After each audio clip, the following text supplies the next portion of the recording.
क्या हीर का दिल सच में किसी अनहोनी को पहले से महसूस कर लेता है, या फिर यह सिर्फ एक इत्तेफाक है जो उसे बार बार किसी खतरे की ओर इशारा कर रहा था?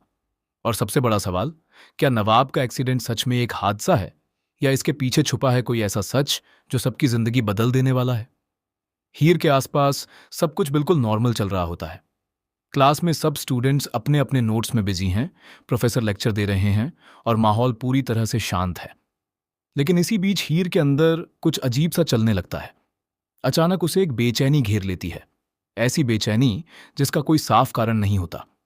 उसका दिल तेजी से धड़कने लगता है, जैसे कोई अदृश्य खतरा उसे बार बार चेतावनी दे रहा हो। वह खुद को संभालने की कोशिश करती है, लेकिन उसका फोकस पूरी तरह टूट चुका होता है। प्रोफेसर की आवाज अब उसे दूर से आती हुई महसूस होती है, और हर सेकंड के साथ उसका डर बढ़ता जाता है। प्रोफेसर उसे वार्न करते हैं कि अगर वह आज क्लास छोड़ती है तो उसका इंटरव्यू का मौका हमेशा के लिए हाथ से निकल सकता है। लेकिन उस वक्त हीर के लिए करियर, इंटरव्यू, सब कुछ मायने खो देता है। उसके दिल की आवाज उससे कुछ और ही कह रही होती है। आखिरकार वह बिना कुछ सोचे समझे क्लास छोड़कर बाहर निकल जाती है। उसके कदम तेज होते जाते हैं, जैसे उसे खुद भी नहीं पता कि वह कहाँ जा रही है। बस एक अनजाना डर उसे आगे बढ़ा रहा है। उसी वक्त कोयल के फोन पर एक मैसेज आता है, नवाब का एक्सीडेंट हो गया है। यह खबर सुनते ही हीर के पैरों तले जमीन खिसक जाती है। उसकी सांसें तेज हो जाती हैं और दिल जैसे सीने से बाहर निकलने को तैयार हो जाता है। अब उसे समझ आता है कि जो बेचैनी वह महसूस कर रही थी वह यूं ही नहीं थी। बिना एक पल गंवाए वह सीधे हॉस्पिटल की ओर दौड़ पड़ती है। हॉस्पिटल पहुंचते ही उसका सामना उस सच्चाई से होता है जो उसे अंदर तक तोड़ देती है। एक बेड पर कोई बुरी तरह घायल पड़ा होता है। खून, पट्टियां और मशीनों की आवाज, यह सब देखकर हीर की हालत खराब हो जाती है। उसकी आंखों में आंसू भर आते हैं और वह कांपती हुई आवाज में उस इंसान को नवाब समझ लेती है। वह उसके पास जाती है, उसका हाथ पकड़ती है और पूरी तरह टूट जाती है। उसके अंदर का हर डर अब बाहर आ चुका होता है। उसे लगता है कि उसने नवाब को खो दिया है। उसका रोना, उसका डर, सब कुछ उस पल में इतना सच्चा होता है कि वहां मौजूद हर इंसान भावुक हो जाता है। लेकिन तभी कहानी में आता है एक ऐसा ट्विस्ट जो सब कुछ बदल देता है। हीर की नजर अचानक उस चेहरे पर ठीक से पड़ती है।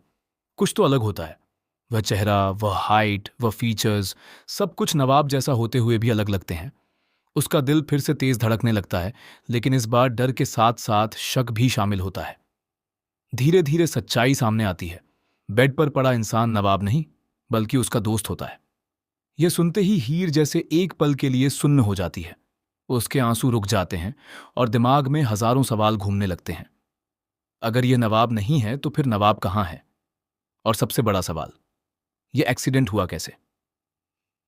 इसी बीच कुछ ही पलों बाद हीर की नजर हॉस्पिटल के दूसरे कॉरिडोर में खड़े नवाब पर पड़ती है। वह बिल्कुल ठीक होता है। उसे देखते ही हीर के दिल को राहत मिलती है। ऐसी राहत जैसे किसी ने उसे मौत के मुंह से वापस खींच लिया हो। वह दौड़कर नवाब के पास जाती है, लेकिन इस बार उसके चेहरे पर सिर्फ खुशी नहीं, बल्कि सवाल भी होते हैं। नवाब भी उसे देखकर हैरान होता है, जैसे उसे इस पूरे हादसे की कोई खबर ही नहीं थी। और यहीं से शुरू होता है असली खेल, क्योंकि अब यह साफ हो जाता है कि यह सिर्फ एक एक्सीडेंट नहीं है। जिस कार में नवाब को होना था उसमें उसका दोस्त कैसे पहुंचा? क्या यह सिर्फ एक गलती थी, या किसी ने जानबूझकर यह सब प्लान किया? किसी ने नवाब को टारगेट किया था, लेकिन शिकार बन गया उसका दोस्त। अब सवाल यह है कि वह कौन है जो नवाब की जान लेना चाहता है? और क्या हीर की वह बेचैनी सिर्फ एक एहसास थी, या किसी गहरे कनेक्शन का संकेत? कहानी अब एक ऐसे मोड़ पर आ चुकी है जहां हर रिश्ते पर शक है, हर चेहरे के पीछे एक राज छुपा है, और हर सच सामने आने से पहले और भी खतरनाक बनता जा रहा है। क्या हीर इस सच्चाई तक पहुंच पाएगी, या फिर यह रहस्य उसकी जिंदगी को और उलझा देगा? आगे क्या होगा, यही जानने के लिए बने रहिए, क्योंकि असली ट्विस्ट अभी बाकी है।